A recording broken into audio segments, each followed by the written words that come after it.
pouquinho de perspectiva futura com relação ao que a gente espera nesse programa, com surveys que estão planejados para o futuro próximo. Então, o problema da energia escura, vamos introduzir o problema que a gente está tentando resolver. Esse problema surgiu relativamente recente, né? Tem umas 2 décadas, considerando o momento que a gente demonstrou que a taxa de expansão do universo está acelerando. Essa aceleração da expansão do universo, a gente acredita que começou nos últimos 5 bilhões de anos da história do universo, que é um momento bem recente na história, se você considerar, né, os 13 bilhões de anos da história do universo. Mas a energia escura é uma componente importante do universo recente, e se a gente quer realmente ter uma visão geral, um entendimento global da história do universo, a gente precisa entender o que é energia escura. E no momento a gente não sabe o que é, a única coisa que a gente sabe é que ela causa a expansão acelerada do universo. Então, a pesquisa na área de energia escura, ela é motivada pela descoberta, ela tem alta visibilidade, porque os surveys que a gente está fazendo são de alto impacto, e é um programa bem rigoroso, de observação de dados em larga escala e de análises bem detalhadas por conta de efeitos sistemáticos. Então, essa é a visão, o contexto, né, do problema que a gente está tentando resolver e as abordagens que a gente usa tradicionalmente.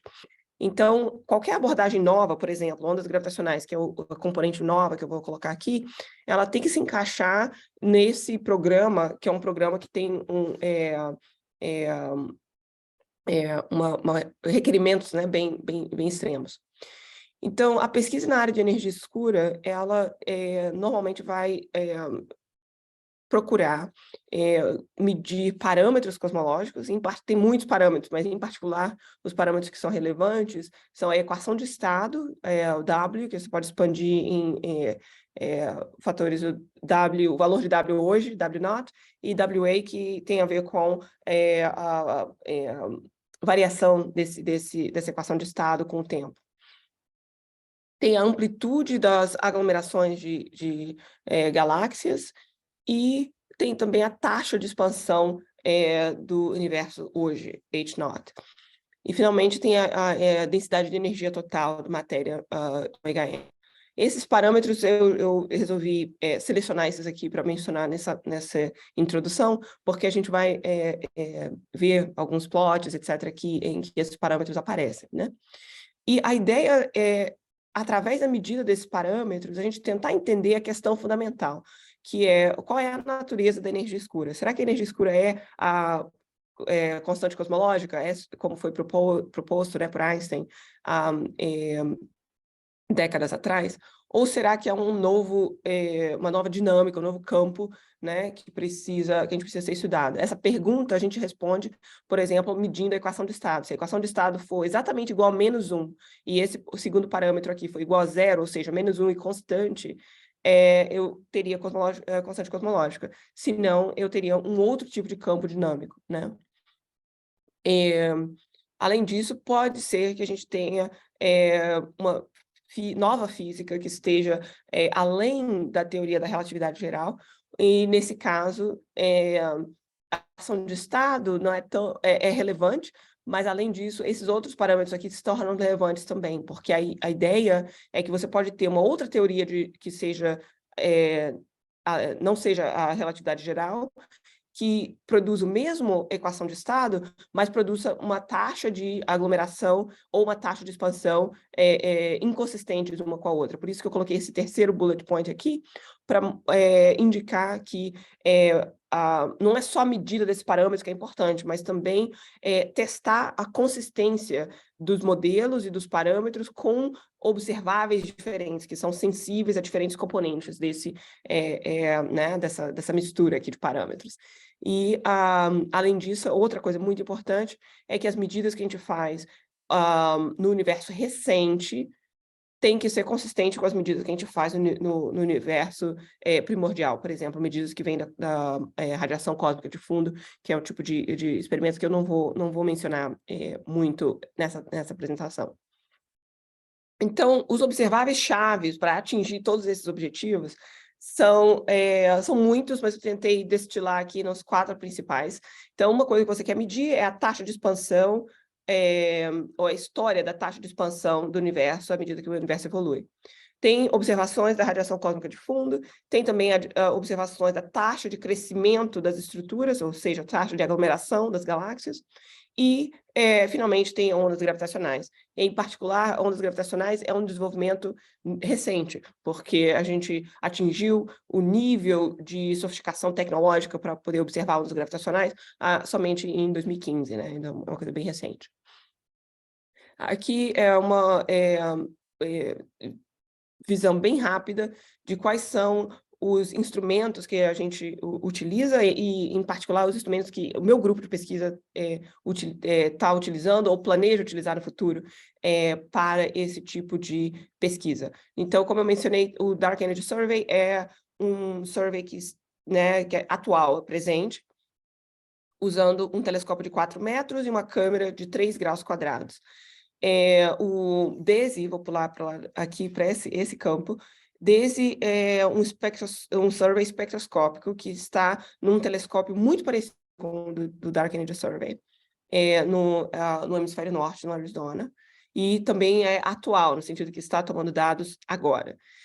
Além disso, na parte de ondas gravitacionais, obviamente, os 2 detectores que são atuais são o LIGO nos Estados Unidos e Virgo na Europa. E eles são usados em combinação, né? Uma rede de antenas para detectar ondas gravitacionais. E no futuro, futuro próximo, a gente espera ter o LSST, no Rubin Observatory, como a próxima geração de instrumentos de imageamento. Agora, eu mencionei o fato de que a gente quer fazer medidas desses parâmetros cosmológicos, e aqui já vem o primeiro plot usando alguns dos parâmetros que eu introduzi no slide anterior. Aqui é H0, aqui S8, indicando a taxa de aglomeração. E uma coisa que a gente observa à medida que a gente faz análises mais e mais sofisticadas, com quantidade maior e maior de dados, é o fato de que o teste de consistência entre medidas que são feitas no universo recente, quando comparado com medidas que são feitas no universo primordial, essas medidas não estão mostrando um cenário de consistência. Ao contrário, parece que eu estou usando aqui uma frase que foi usada pelo Adam Riess numa reunião recente que eu participei, que a impressão é que o universo parece que está expandindo mais rápido e tem estruturas mais com menor aglomeração do que a gente esperaria dentro do paradigma da constante cosmológica. E a gente não sabe ainda se essa anomalia, estou chamando aqui, né, ela é real ou se é um resultado de algum efeito de incerteza, né, de origem sistemática. Mas é importante para a gente investigar esse problema, porque se isso aqui for um efeito real, significa que a gente pode ter pela primeira vez a possibilidade de fazer uma nova descoberta sobre a natureza da energia escura. Esse plot que eu estou mostrando aqui, em particular, está mostrando um resultado recente publicado pelo Dark Energy Survey, em comparação com o resultado que foi obtido pela análise de dados do satélite Planck em 2018. Então, dá para você ver que os resultados aqui não estão com consistência que a gente gostaria, né? Em particular, um parâmetro, se a gente for isolar o parâmetro H0, essa inconsistência ou tensão, que é um termo que as pessoas usam frequentemente para se referir a isso, ela fica ainda maior. Então, aqui é um exemplo, esse é um plot um pouco mais antigo, mas a situação ilustrada aqui é a mesma. Esse é o resultado de 2015 do Planck, comparado com os resultados de 2016 do grupo do Adam Riess, usando supernovas no universo recente. E dá para ver que a discrepância aqui é de quase 5 sigma, é bem significativa. E, em particular, eu gosto de usar essa versão desse gráfico porque Adam Riess colocou essas setinhas aqui em cima que são bem úteis para quantificar o impacto que uma mudança nesses parâmetros, esse W0, WA, etc., e os parâmetros aqui, o quanto que eles ajudariam a aliviar, desculpa, o quanto que uma mudança nesses parâmetros ajudaria a aliviar essa tensão entre essas duas medidas. Então, isso é para ilustrar o fato de que, realmente, se isso aqui não for efeito sistemático, é uma indicação de que a gente tem acesso à física da energia escura através dessas medidas. Então, isso é bem interessante para a nossa comunidade. Então, se você tivesse nesse campo de pesquisa como eu, a próxima pergunta é: será que é possível a gente adicionar aqui nesse gráfico uma medida de alta precisão, mas usando um observável que seja independente desses observáveis aqui, de forma que a gente consiga obter uma medida nova e independente para tentar eliminar a possibilidade, né, de que esse efeito seja um efeito sistemático? Então, essa é a ideia das ondas gravitacionais. Ou essa é a motivação, né, para a gente tentar ondas gravitacionais. A ideia aqui é fazer medidas do parâmetro H0 usando indicadores de distância, né? A ideia é fazer plots de distância ou uma quantidade que seja relacionada à distância, por exemplo, a magnitude, como função do redshift. E com isso a gente pode, né, fazer o ajuste dessa curva aqui e determinar qual é o valor de H0. Isso aqui é uma técnica que é usada com grande sucesso, por exemplo, pelos grupos que usam Type 1a supernova, como, por exemplo, o grupo do Adam Riess. É usado também com sucesso por grupos que fazem medidas usando a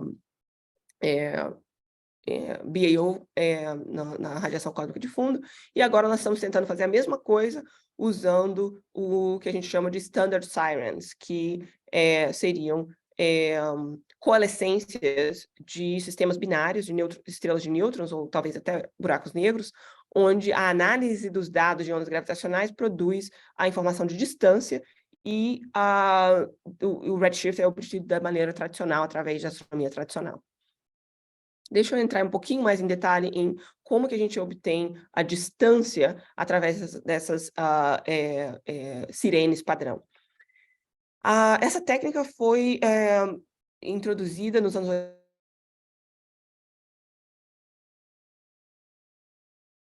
Introduzir essa técnica, usar esse paper, porque tem só 2 equações e é um paper curto e bem direto, que eu acho que ilustra bem a beleza dessa técnica. A ideia aqui é que quando a coalescência está acontecendo ou está próxima de acontecer, obviamente que vai ter uma taxa de mudança no período de rotação desse sistema binário. E se você mede essa taxa, né, e calcula qual é a expectativa dessa taxa de mudança do período, você obtém, usando a equação de quadrupolo da relatividade geral, você obtém uma função de uma combinação das massas das duas estrelas no sistema. Então, essa aqui é a massa total e aqui é a massa reduzida, com certos exponentes aqui. Agora, isso aqui é legal, mas ainda não é a chave, né? A chave é que a amplitude das ondas gravitacionais que estão sendo emitidas, porque essa mudança de frequência é pelo fato de que o sistema está perdendo energia através de ondas gravitacionais, é claro, né? Então, a amplitude das ondas que estão sendo emitidas também depende dessa combinação de massas, e é exatamente a mesma combinação com os mesmos expoentes ao contrário. Ou seja, se você conseguir detectar essas ondas e conseguir fazer essa medida, você está indiretamente medindo a amplitude das ondas gravitacionais que foram emitidas. Então, você pode comparar essa amplitude com a amplitude que está no seu detector, tira a razão entre as duas e, bom, você tem a distância. O que é bonito sobre essa técnica é que você não depende de nenhum detalhe a respeito da astrofísica desse objeto, você não precisa fazer nenhuma calibração externa, nada disso. Se você conseguir fazer a observação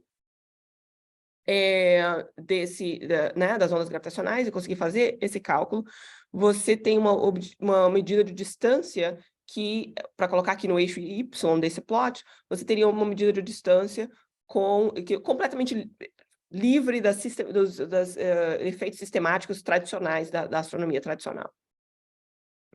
Bom, com essa motivação, em 2014, eu e colegas da colaboração Dark Energy Survey iniciamos um programa que a gente chama de DES-DW, né, para DES e Gravitational Waves, e a ideia era obter a contrapartida ótica desses eventos de ondas gravitacionais que a gente antecipava que o LIGO e Virgo iriam observar, né? Em 2014, LIGO e Virgo não tinham feito ainda a primeira observação desses eventos, mas a ideia era que eles estavam antecipando fazer isso e realmente foi o que ocorreu em 2015, né? Então, a gente preparando para isso, um dos primeiros plots que a gente fez foi esse aqui, mostrando a área no céu. Eu acho que o mais relevante é esse lado aqui, onde a gente mostra a configuração com os detectores LIGO e Virgo operando juntos. E aqui é a área em graus quadrados, e aqui no eixo X é a probabilidade, né, total de que o evento está localizado dentro daquela área. Então, dá para ver que essa técnica não é tão simples de ser implementada, porque a gente precisa escanear uma área do céu grande, de dezenas de graus quadrados, para ter uma grande probabilidade de encontrar a contrapartida ótica. E lembrando, você quer a contrapartida ótica para você obter o redshift e colocar no eixo X daquele plot que eu mostrei antes. Então, isso é um desafio, né? A média aqui é de aproximadamente 60 graus quadrados para você ter 90% de confiança de que você vai encontrar a fonte. Agora, esse é o caso em que eu acho que tem uma componente de sorte envolvida nesse projeto, porque a câmera do Dark Energy Survey, embora não tenha sido projetada para esse projeto, ela tem as características necessárias, porque tem um campo de 3 graus quadrados e está instalada num telescópio de 4 metros. Então, a gente tem a habilidade de escanear essa área toda em uma noite, vamos dizer assim, ou até menos. Então, isso é uma coisa bem importante e permitiu que a gente lançasse esse programa programa 10GW em 2014. Ok, mas então, qual é a característica, né? Como que esse programa funciona? A ideia é ilustrada nesse gráfico aqui, onde a gente tem, quando a coalescência acontece, LIGO e Virgo vão detectar o sinal e vão produzir um alerta que vem para a comunidade astronômica em geral. A gente recebe esse alerta, e esse alerta inclui um mapa, né, da região no céu onde é provável que esse evento tenha ocorrido. A gente usa a informação que a gente tem sobre a nossa câmera para criar um plano de observação otimizado. À medida que as imagens vão sendo obtidas, a gente transfere ela para o nosso sistema de processamento de imagem e processa até produzir, né, uma lista de candidatos para ser confirmado. Esse programa a gente implementou adaptando uma infraestrutura que já existia, porque o Dark Energy Survey já estava acontecendo a essa altura, e a gente participou de 3 campanhas de observação até hoje. Na segunda campanha de observação, a gente participou da descoberta do primeiro evento de binário de estrelas de nêutrons. Foi um evento uma descoberta que envolveu muitas pessoas, porque em muitos grupos, aqui nessa página eu estou mostrando todas as colaborações que foram envolvidas, e Ou seja, quero dizer que o Dark Energy Survey não era a única colaboração fazendo isso, né? Agora, para procurar a contrapartida ótica, é útil a gente saber quais são os mecanismos, né, que produzem a emissão que a gente está procurando. Tem duas classes de mecanismos aqui que eu quero ilustrar. Uma delas é relacionado a beam emission, né,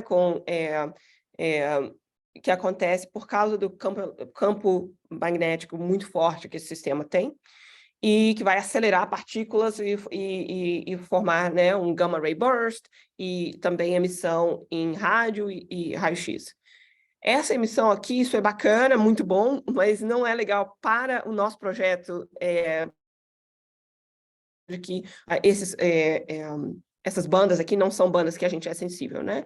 A nossa câmera é sensível no óptico e near infrared. Então, esse mecanismo aqui, do lado direito, é o mecanismo mais relevante para nós hoje aqui.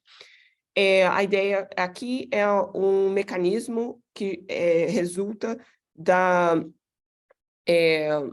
emissão mesmo de material das estrelas de nêutron que vão sofrer reações nucleares através do processo R, e com isso, né, você vai ter uma emissão térmica e aproximadamente isotrópica, não exatamente, mas aproximadamente isotrópica.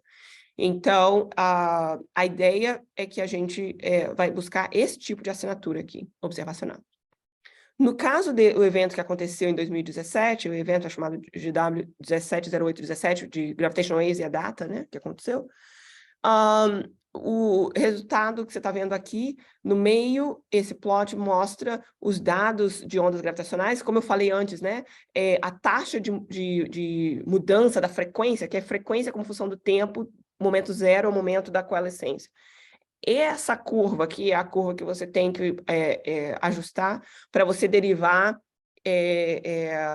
a distância, né? Então, esses são os dados obtidos pelos nossos colegas no LIGO e Virgo. Por outro lado, os detectores, os satélites Fermi e Integral, detectaram 2 segundos depois uma emissão em raios gama, ou seja, resultante desse primeiro mecanismo que eu mencionei aqui. E isso realmente né? Se a história tivesse acabado aqui, já seria uma descoberta fenomenal, né? Mas, obviamente, que na verdade teve mais, além disso, que foi o fato de que a gente queria encontrar a fonte e encontrar a emissão devido ao segundo mecanismo que eu mencionei, né? Então, a área a ser escaneada está mostrada aqui em verde, e tem um zoom aqui nessa região. Isso aqui de um paper de um outro grupo, não é do nosso grupo, mostrando também algumas das galáxias mais prováveis, né? Porque eles estavam usando um telescópio com campo de visão pequeno, e então, no caso, ao invés de escanear a região toda, eles estavam focando em galáxias individuais, né? E essa área total aqui é aproximadamente uns 30 graus quadrados, ou seja, eu tinha falado antes 60, né, como a média esperada. Esse aqui foi um evento que foi melhor, né, do que a média. Aqui eu estou mostrando essa mesma região de aproximadamente 30 graus quadrados, e em vermelho você está vendo o campo, né, que é o field of view da nossa câmera. Então, obviamente que não fazia sentido para a gente procurar galáxia por galáxia, mas tentar escanear, né, escanear a área toda, e foi isso que a gente fez.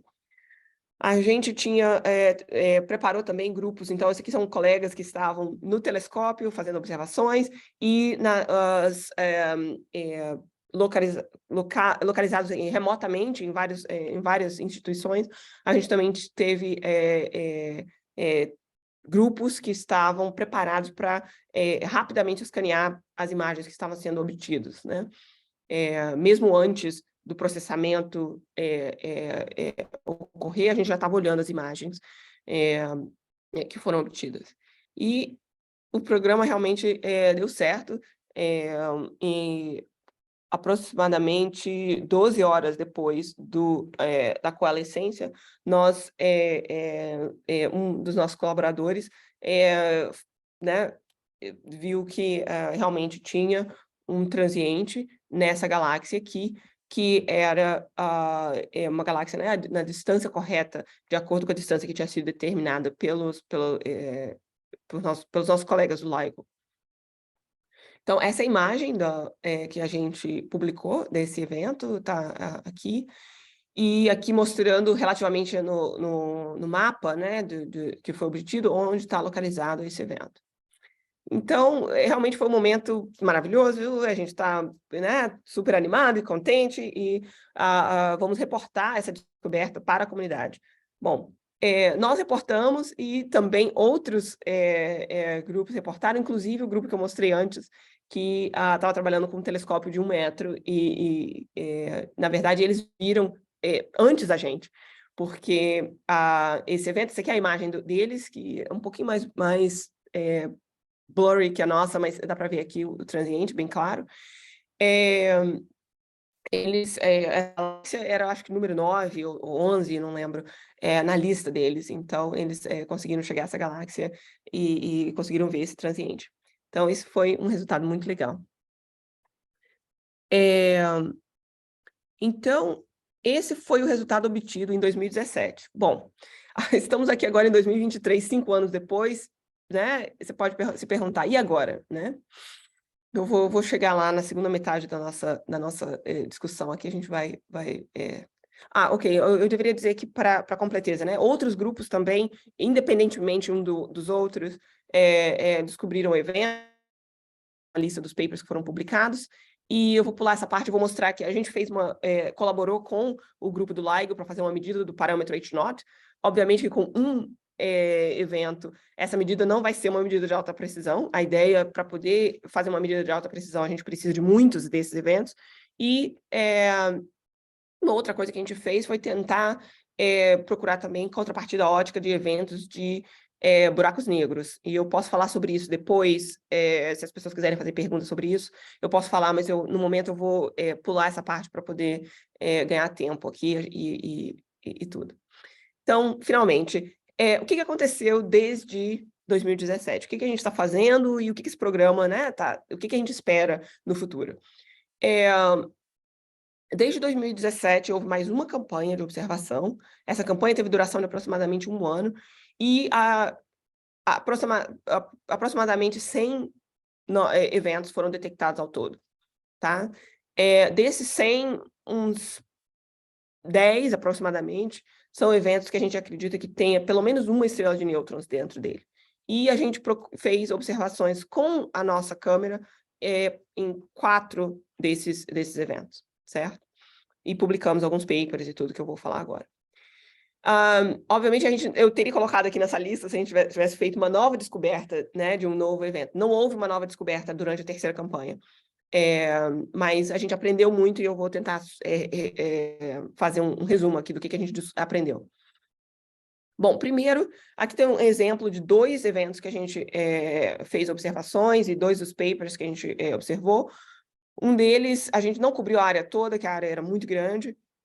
O outro, o que foi bom, porque depois a gente descobriu que esse evento foi considerado pouco provável que esse evento seja real.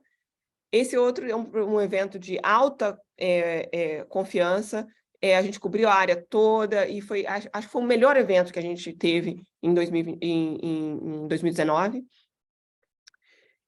Mas a verdade é que a gente não conseguiu encontrar, né, a contrapartida ótica para nenhum desses eventos.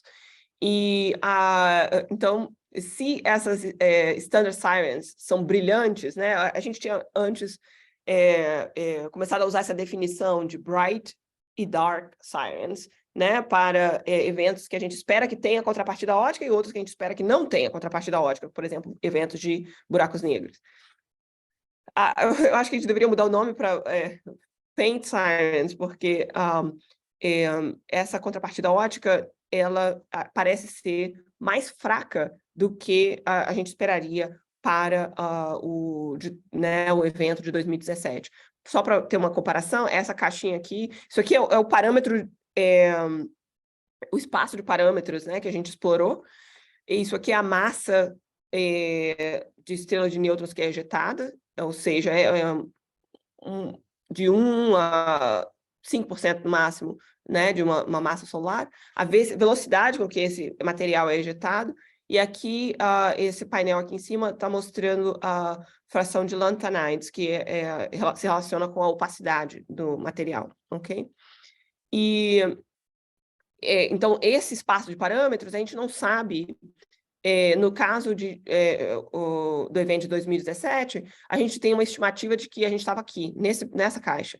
Mas todo esse espaço de parâmetro aqui é possível, em termos, a gente não sabe qual é, né, a população geral desses eventos, onde que ela está nesse espaço de parâmetros aqui. Então, é possível que esse evento tenha sido um outlier mais brilhante do que a média, mas a gente não sabe, né?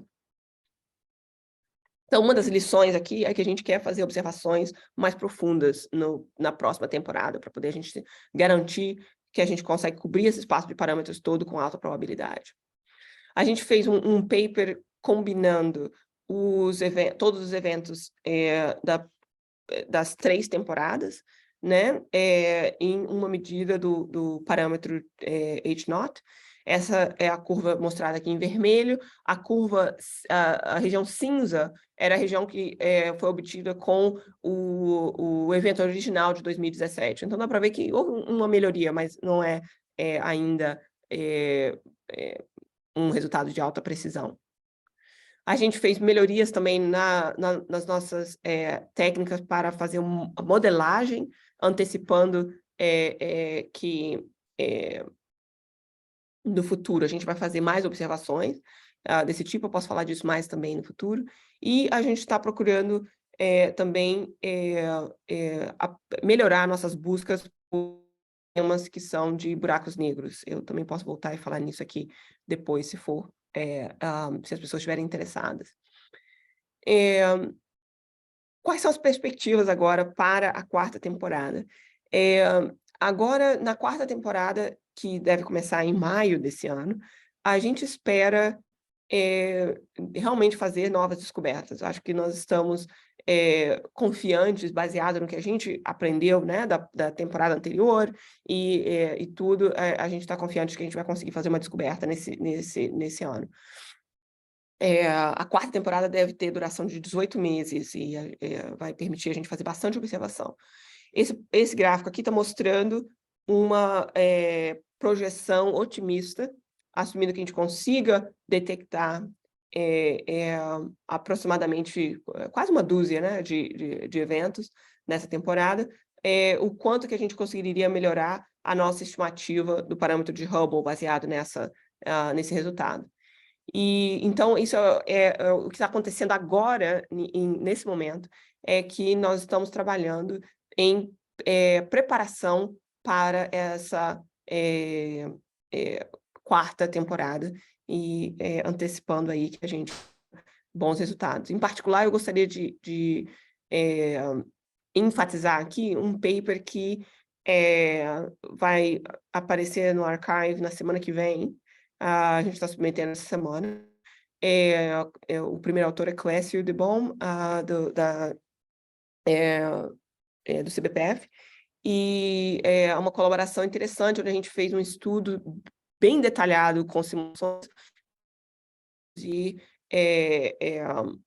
estimativas da eficiência do nosso programa, e a gente estimou 75%, que eu acho que é muito legal. Isso aí é um resultado que também anima muito. Se vocês puderem dar uma olhada nesse paper, eu acho que é legal.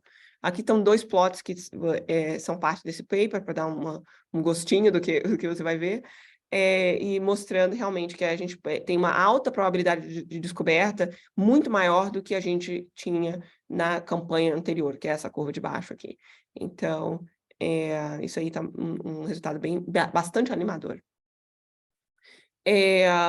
Olhando mais adiante ainda, no futuro, né, mais distante um pouco, a gente gostaria de incorporar também informações dos surveys espectroscópicos, que eu acho que vai ajudar também, não na busca, mas na análise dos dados, né, e tudo. E nesse caso, então, a gente parte do DESI, que é o Dark Energy Spectroscopic Instrument, que tem um plano focal também de muitos graus quadrados, com 5.000 fibras ópticas. Esse instrumento está em operação no momento, já mapeou mais de 75 milhões de galáxias e vai continuar fazendo isso pelos próximos 2 ou 3 anos.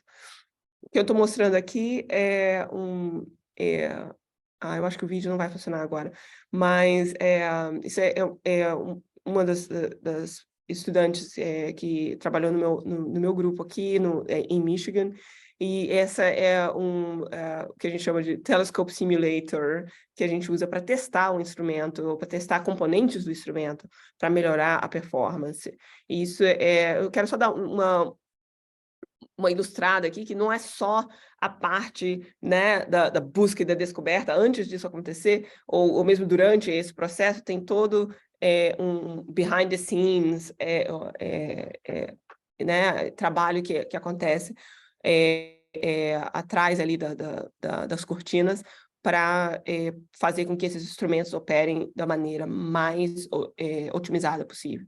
E esse é um dos trabalhos que a gente está fazendo por aqui. Além disso, a gente está planejando, obviamente, a participação no Vera Rubin Observatory, que é o próximo observatório de grande escala que está sendo construído. Em particular, aqui tem um estudante do meu grupo, o Johnny, que é um estudante brasileiro que está participando do meu grupo desde 2018 e que está atualmente morando no Chile e ajudando no comissionamento da câmera que vai nesse telescópio. E a ideia é que essa câmera vai ter uma capacidade de descoberta, uma ordem de magnitude melhor do que a Dark Energy Camera hoje. E, então, é uma coisa bem... para todo mundo que está interessado nessa linha de pesquisa, é muito bom a gente ter a perspectiva de estar participando desse projeto. E, finalmente, uma coisa que eu gostaria de mencionar aqui é que nossos colegas na comunidade de detectores de ondas gravitacionais não estão dormindo no ponto, vamos dizer assim, né? Ao contrário, essa comunidade está planejando, além de fazer upgrades nos observatórios atuais, LIGO e Virgo, eles também estão planejando uma terceira, próxima geração de observatórios. E aqui está um exemplo de um gráfico mostrando a quantidade de eventos, né, coalescências detectadas no espaço aqui de massa versus redshift. Os detectores atuais estão detectando nessa faixa aqui, e com os upgrades que estão sendo planejados e tudo, a ideia é chegar nessa região laranja, mas os detectores da próxima geração, a intenção, então, esses aqui são projetos que estão propostas, né? Não estão ainda em construção, mas esses detectores vão ter a capacidade de expandir o volume que a gente pode observar até alto redshift, né? Nós estamos falando aqui de redshift 10, 20, né? Essa escala é logarítmica, né? Só para te dar uma ideia. Então, essa perspectiva aqui, para mim, sabe, é uma coisa maravilhosa. E para qualquer pessoa que esteja interessada em fazer cosmologia com ondas gravitacionais, eu acho que isso aqui é fascinante e muito, muito bom. Muito boa notícia, porque significa que, em princípio, a gente teria fontes, né, ou teria eventos de ondas gravitacionais detectados não só aqui no universo local, em baixo redshift, mas né, todo esse volume aqui até alto redshift. E vai ser uma coisa maravilhosa que, de novo, não é futuro próximo, né? É uma coisa no futuro distante ainda, mas eu acho que é uma coisa que a gente tem que se preparar. Então, o que a gente está fazendo? No momento, a gente está se preparando, como eu falei, no futuro próximo, né? Nós estamos se preparando para a 4ª campanha de observação, que começa esse ano,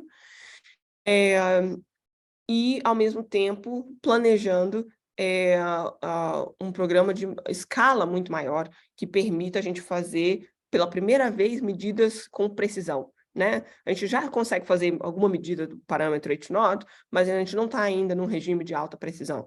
Acho que a gente vai entrar nesse regime na próxima década, e a gente está se preparando para isso. Isso é uma ilustração de um paper recente. Esse plot aqui foi feito por um pós-doc no meu grupo, Felipe Andrade Oliveira, que estimando, né, o nível de sensibilidade que a gente teria a diferentes modelos de energia escura com essa próxima geração.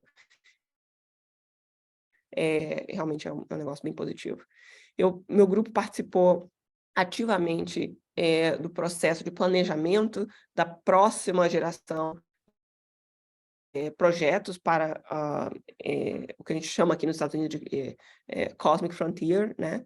E a energia escura, obviamente, é uma componente importante desse portfólio de pesquisa, e, em particular, eu acho que uma coisa interessante é que essa comunidade está pronta para abraçar mesmo ondas gravitacionais como uma ferramenta para ajudar nessas descobertas. Então, aqui está o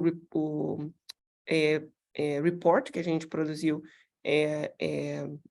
no final do estudo, que saiu em novembro do ano passado, e agora o próximo passo, obviamente, é de planejar, está acontecendo agora, né, o próximo passo de planejamento para os eventos que vão acontecer nos próximos 10, 20 anos. Muito bem, vou terminando, né, aqui, eu sei que eu cobri muitos tópicos diferentes, então eu tentar resumir aqui o que a gente discutiu hoje.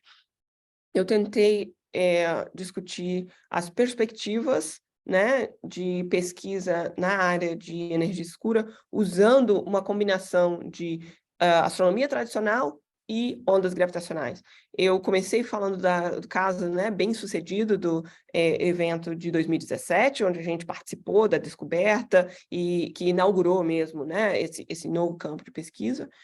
E, ao mesmo tempo, mostrei um pouco dos resultados mais recentes que a gente obteve na 3ª temporada, onde não houve uma nova descoberta, mas a gente fez bastante avanço nessa direção, e o processo de preparação para a 4ª temporada e para o futuro. Eu espero que tenho conseguido, né, transmitir aí né, essa perspectiva maravilhosa de pesquisa para esse campo, e vou tomar perguntas agora, se as pessoas tiverem perguntas ou comentários, por favor. Obrigada. Ok, muito obrigado pelo seminário, bastante inspirador.